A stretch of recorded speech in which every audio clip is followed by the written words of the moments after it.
Today, Edinburgh CISD administrators publicly discussing a number of threats made to schools in the past 2 weeks. CBS 4's Patrick Shelvier is live in Edinburgh with what is being done to put all of this to a stop. Patrick.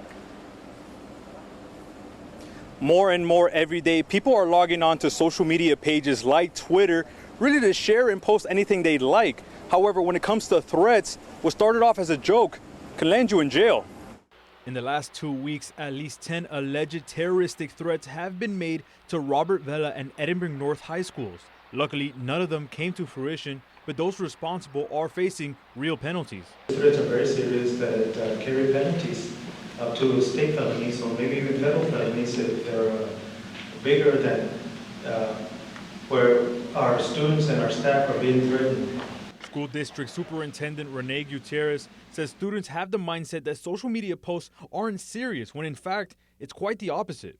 Vela High School was recently evacuated after a bomb threat was posted online. A bomb sweep protocol was initiated and the all clear was given shortly after. As a parent, we worry about everything, so we don't take anything for granted, and most importantly, we don't assume. We don't assume anything.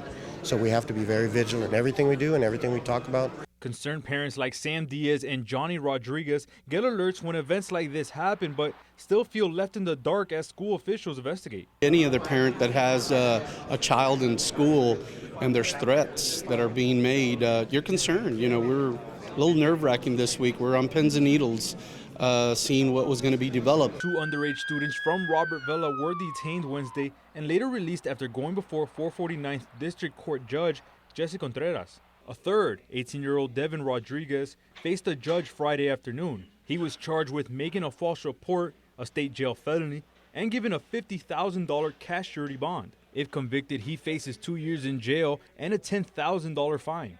School officials urge parents to monitor their children's social media accounts, something Johnny has no problem of doing if it means his son will be safe. Yeah, I'll pick up his phone and go through it. I'm not embarrassed to say that, you know. He might not appreciate it, you know, once in a while. But yeah, as a parent, you know, we got to do that, you know, to stay on top of, you know, what they're doing nowadays. Gutierrez says this is still an active investigation. Social media pages allow you to duplicate or retweet and share those original posts. In this case in particular, students who did just that could also face criminal charges. Live in Edinburgh, Patrick Shelvier, CBS 4 News and ValleyCentral.com.